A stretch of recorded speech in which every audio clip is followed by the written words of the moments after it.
The most obsolete idea is go to school, get a job, work hard, save money, get out of debt, and invest for the long term in the stock market. See, why would you save money when they're printing trillions of dollars? The gap between the 1% and 99% is massive. You see, it's not just money. You have to step back and look at the bigger picture. So what do you do? In every one of us is a poor person. There's still a poor person inside me. There's also a middle class person, and the middle class person wants security. They want that steady paycheck. And there's a rich person. And they're all inside of us, except that it's not taught. You're taught to go to school, get a job, and get a paycheck. You're not taught to how to get rich. If you read Rich Dad, Poor Dad, my rich dad refused to pay me. He said the paycheck was one of the most damaging things you could take in your life. He says the moment you take a paycheck, you're an employee, and that's the mindset. So my rich dad never paid me. It drove my poor dad, government employee, nuts. You gotta pay people, you gotta pay people. And Rich Dad was not saying that the paycheck was bad. He says you didn't want to be a slave to money. So as an entrepreneur, if Rich Dad folded, I just started another company. I don't need a paycheck. I don't need anybody to take care of me. If my government doesn't like me, I move to another country because they need entrepreneurs there.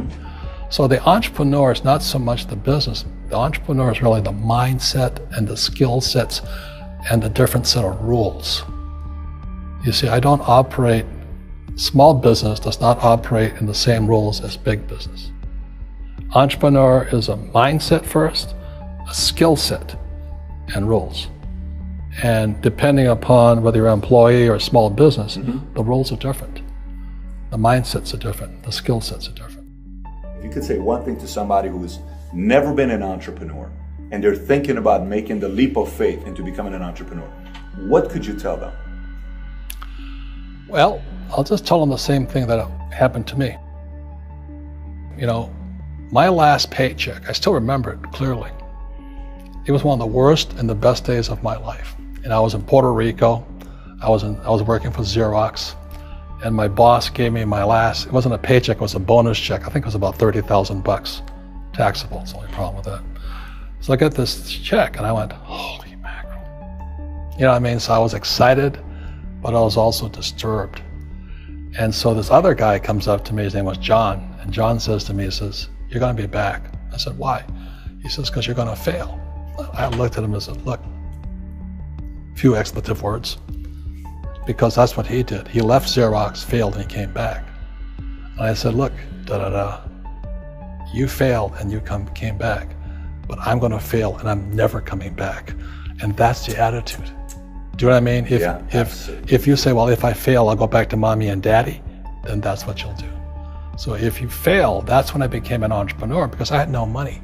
I had no money for years. I didn't have a paycheck.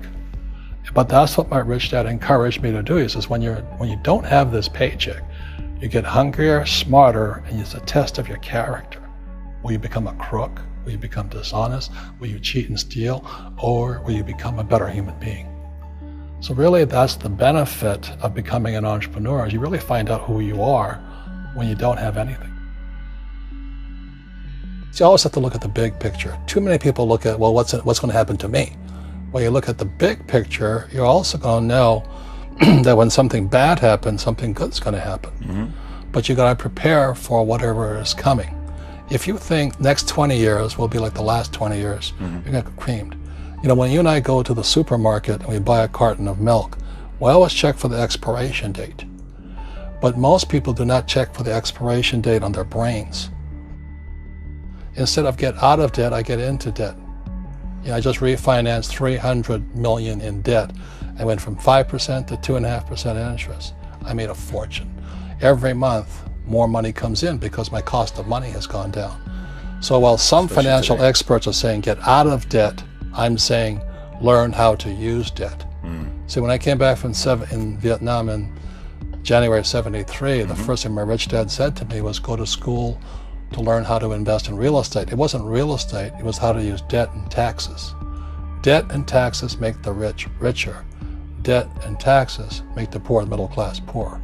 So all the rich guys who are doctors and lawyers or, those guys, they're getting creamed and they don't know why. Doctors are getting creamed. Oh yeah, they're making more money, but the take home is less. Sure. My doctor just yelled at me. He was happy. He says, "Oh, guess what? I finally made $1 million." And I said, "Yeah, this was just 3 weeks ago." And so I said, "Yeah, well, how much you pay in tax?" He says, $750,000 in taxes. So his net was about $400,000. That's not bad. But when I make $1 million, I keep $1 million. And the reason is because I don't make it by working for money. See, if you work for money, you're taxed. So that's why lesson number 1 in Rich Dad, Poor Dad is the rich don't work for money. What we do instead is we create businesses as entrepreneurs. We acquire real estate. I don't invest in the stock market. Okay? So the reason is because as entrepreneurs, I have more control over my income, how much I make, and how much I pay in taxes. And because I'm an entrepreneur as well as an investor in real estate, I pay 0 tax. So every time I make, let's say, $1 million as an entrepreneur, I immediately invested in real estate. I have a 4-to-1 step up. So I put $1 million in real estate, I get $4 million from the bank. That's why I love banks. But the banks are screwing everybody else, terrible, but it's good for me. That's why you say when you print, it's good for you, but when you print, it's bad for people that work for money. Because when you print, savers get creamed and people who work for money get creamed. When they print, debtors get rich. You see, debt and taxes make the rich richer, and debt and taxes make the poor middle class poorer. When we have obsolete ideas, we get obsolete results. So what's happening for most people, the idea of going to school, getting a job, working hard, saving money, getting out of debt, buying your house because it's an asset, and investing for the long term, is obsolete. The world has changed. The world changed in 1971 when President Nixon took us off the gold standard and money became debt.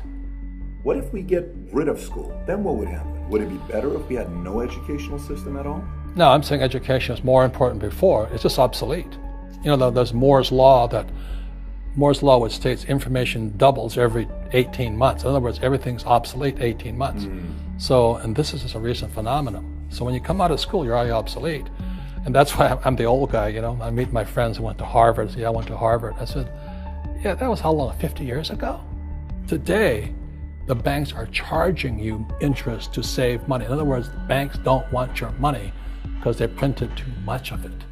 And that's why there's this bubbles in stocks and bubbles in real estate and all this. People are dumping the cash because, as I said in here, savers are losers and cash is trash. And yet people are, well, I want a high-paying job. Well, that's an obsolete idea. Get out of debt is an obsolete idea. You should learn how to get into debt, how to use debt to get rich, and they'll never teach you about taxes. The reason the 1% is way up here and the 99% are going this way is because when you print money, 2 things happen: inflation and taxes. It's crushing them. And any entrepreneur thinks, I'm just going to make money, I'm going to start a business and make a lot of money because of what we talk about.